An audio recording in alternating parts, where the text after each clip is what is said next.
السلام عليكم ورحمة الله وبركاته. صلوا على النبي عليه أفضل الصلاة والسلام. أهلا بيكم في حلقة جديدة من حكايات تخوض.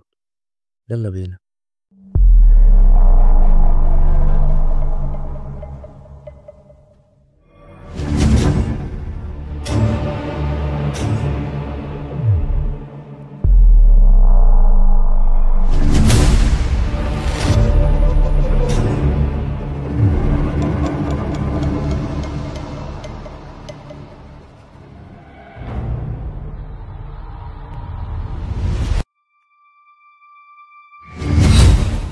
في كل شارع من شوارع القاهرة القديمة في سر، حكاية الناس بتحكيها بس محدش يعرف حقيقتها.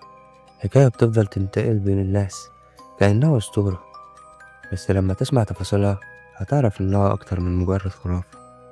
النهاردة هحكيلكم عن شقة رقم 6 في عمارة عادية جدا في حي السيدة زينب، بس اللي حصل جواها عمره ما كان عادي.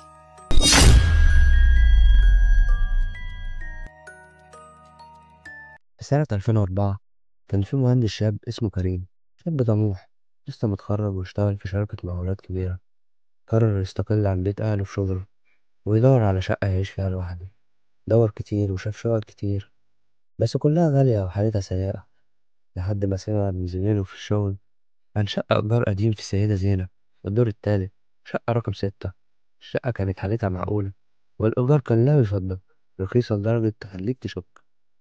سأل الناس في المنطقة، قالوا له بنظرات غريبة ربنا معاك، افتكرهم بيتريقوا بس كان لازم يجرب. أول ليلة كانت هادية بشكل غريب. كريم وهو بيحاول ينام سمع صوت خفيف، صوت بيلمس باسمه كريم. قام من النوم مفزوع، دور حواليه مفيش حد. قال لنفسه أكيد تعب وإرهاق. بس تاني يوم وهو بيشرب شاي في البلكونة شاف ست عجوزة في البلكونة اللي قصاده. ست واقفة ساكنة تماما ما بتتحركش، بس وشها مش باين، ولما رمش بعينيه اختفت. كل يوم الرعب كان بيقرب أكتر. الكهرباء كانت بتقطع الساعة 2 بالظبط، وساعة الحيطة كانت بتقع من مكانها وتفضل تزن لوحدها.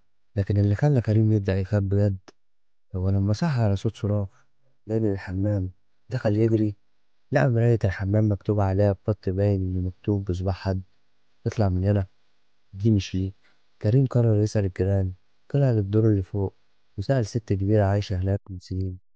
قالت له وهي بتبص له بعيون مفيهاش أي تعبير: يا ابني الشقة دي من التسعينات، مش طبيعية، فيها عيلة كاملة اتقتلت جواها.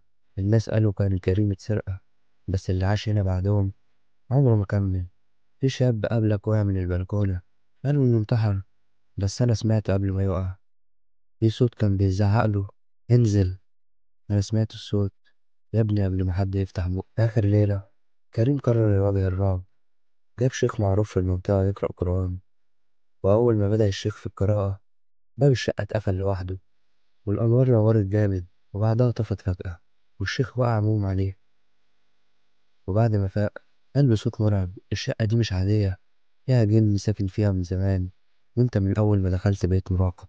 الساعة كانت 5 الفجر. كريم نزل جري، سايب كل حاجة، هدومه تليفونه حتى مفاتيحه.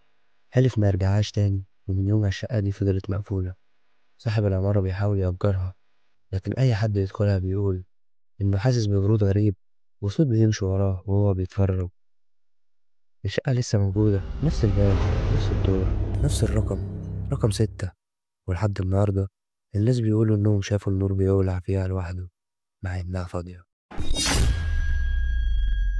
كل عمارة قديمة فيها شقة مختلفة، بس مش كل الناس تقدر تستحمل اللي جواها. لو عجبتك القصة ما تنساش تعمل لايك وتشترك في القناة وتستناني في الحلقة الجاية من حكايات طحون. ولو عندك قصة مشابهة ابعتها لينا، ممكن تبقى قصتك هي موضوعنا الحلقة الجاية. سلام عليكم.